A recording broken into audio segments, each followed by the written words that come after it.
smiling, keep shining, knowing you can always count on me. For sure, that's what friends are for. Hvad så, Chef? Tillykke med dagen. Jeg håber, du har nydt den indtil videre. Og Simon, du er sgu en af verdens bedste venner, det er du altså, for du er altid positiv. Det er det, der er så dejligt ved dig. Og man ved, at hvis man er ked af det, så kan man altid komme over til dig og hygge sig. Og når man er sammen med dig, så har man det bare sjovt. Og jeg husker specielt, da vi også var sammen med Jonas, hvor han faldt i søvn og ledte efter din hund ind i skabene. Det er noget, jeg aldrig vil glemme. Jeg elsker dig, Chef. Tillykke med dagen. Hvad så, Simon? Jeg vil bare sige rigtig mange gange tillykke med konfirmationen. Og så blev jeg spurgt, om jeg havde lyst til at lave en video. Og det vil jeg selvfølgelig gerne. Og så vil jeg bare sige, at du er en rigtig, rigtig god ven.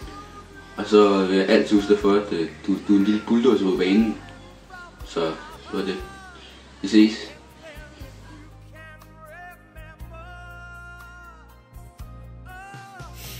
Ja, jeg sidder her i det helt fantastiske vejr. Og skal nu til at lave en video til min lille simsebase.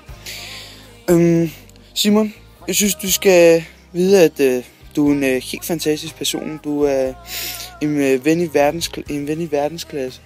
Og ja, jeg ved simpelthen ikke, hvordan min fodboldår ville have været uden dig. Du er helt perfekt. Så du skal bare blive ved med at være sådan en helt fantastisk person, ikke? Og jeg håber, du får en helt fantastisk dag.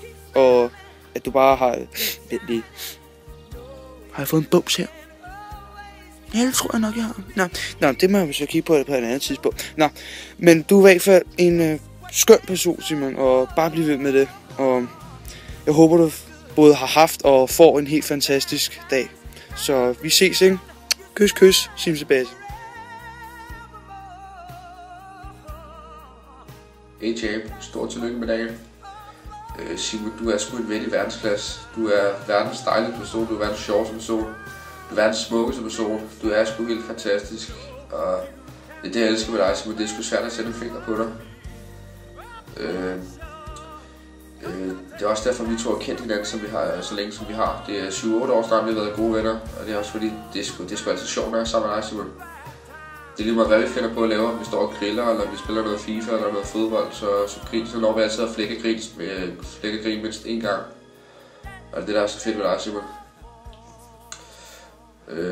Nu tænker du måske, hvorfor jeg sidder og skider, mens jeg laver den her video til dig. Og det har noget at gøre med, at hver gang du er ude at skide, så ringer du lige til mig. Jeg ved ikke, hvorfor jeg har fået den rolle, at jeg lige skal pep-talk dig lidt, når du sidder og skider, eller hvad det er for noget, men det er da meget hyggeligt også. Tillykke med dagen, så må vi se.